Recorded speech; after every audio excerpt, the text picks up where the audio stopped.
మద్యం కుంభకోణం కేసులో పలువురు నిందితులకు ఏసీబీ కోర్టు షాక్ ఇచ్చింది. బెయిల్ పిటిషన్లపై విచారణ జరిపిన న్యాయాధికారి వారి పిటిషన్లను డిస్మిస్ చేస్తూ ఉత్తర్వులు ఇచ్చారు.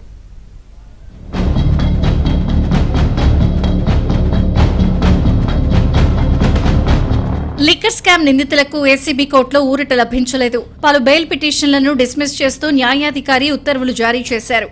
ఈ కేసులో A31 Dhananjaya Reddy, A32 Krishnamohan Reddy, A33 Balaji గోవిందప్పలు గతంలో బెయిల్ పిటిషన్లు దాఖలు చేయగా విచారణ చేసిన ఏసీబీ కోర్టు వారి పిటిషన్ను డిస్మిస్ చేసింది.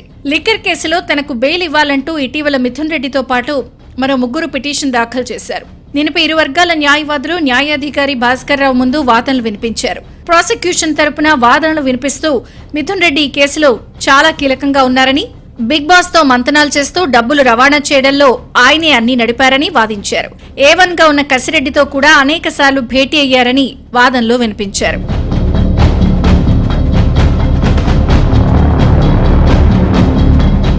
మరోవైపు ధనంజయ రెడ్డి, కృష్ణమోహన్ రెడ్డి, బాలాజీ గోవిందప్పలు కూడా జగన్ కు అత్యంత సన్నిహితులని, గత వైసీపీ సర్కార్లో వీరు చక్రం తిప్పిన అంశాలను ప్రాసిక్యూషన్ ప్రస్తావించింది.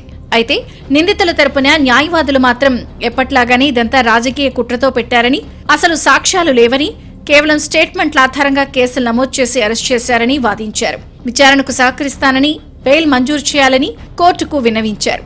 ఇరు వర్గాల వాదనలు విన్న న్యాయాధికారి తీర్పుని నెల 18కి వాయిదా వేశారు. దీంతో సోమవారం ఉదయం నుంచి ఎటువంటి తీర్పు వస్తుందా అని అందరూ ఆసక్తిగా ఎదురుచూశారు. చివరికి మిథున్ రెడ్డితో పాటు ధనంజయ రెడ్డి, కృష్ణమోహన్ రెడ్డి, బాలాజీ గోవిందప్పలు వేసిన బెయిల్ పిటిషన్లను కొట్టివేస్తూ న్యాయాధికారి తీర్పు వెలువరించారు. A2 వాసుదేవరెడ్డి, A3 సత్యప్రసాద్ కూడా ఊరట లభించలేదు.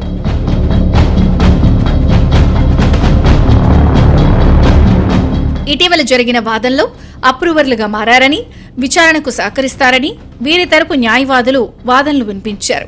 అయితే గత ప్రభుత్వంలో అధికారులుగా వారు ప్రభుత్వ ఆదేశాలను పాటించడంలో కీలకంగా వ్యవహరించారని, ఈ కుంభకోణంకు సంబంధించి వారికి సమాచారం తెలిసినా అమలు చేశారని ప్రాసిక్యూషన్ వివరించింది. ఇవాళ వారి ముందస్తు బెయిల్ పిటిషన్లను కూడా రద్దు చేస్తూ ఉత్తర్వులు జారీ చేశారు. మరోవైపు రాజ్ కసిరెడ్డి బెయిల్ పిటిషన్పై విచారణ జరిపిన ఏసీబీ కోర్టు ఈ నెల 20కి వాయిదా వేసింది.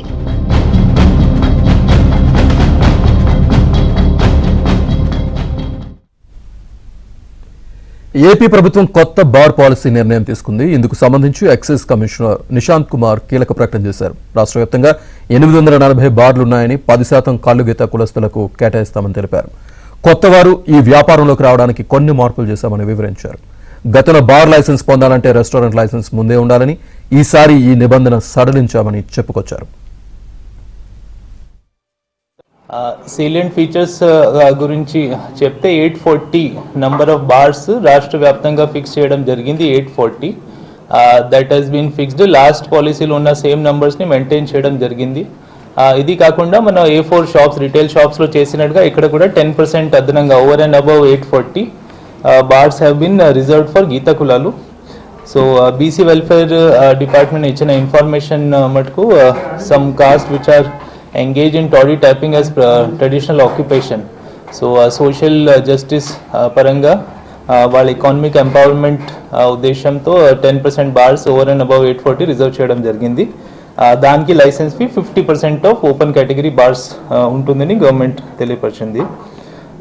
నా one important major change this time, wide participation ensure చేసుకోవడానికి సంవత్సరాల నుంచి బిజినెస్ ఉన్న వాళ్ళు కాకుండా ఇంకా new entrepreneurs, new business, new వ్యాపారంలో ఇంట్రెస్ట్ ఉన్న వాళ్ళు, కొత్త వాళ్ళు కూడా అవకాశాలు కల్పించడానికి ఈసారి రెస్టారెంట్ అనే ప్రీ కండిషన్ దీనిలో లేదు to participate in the policy.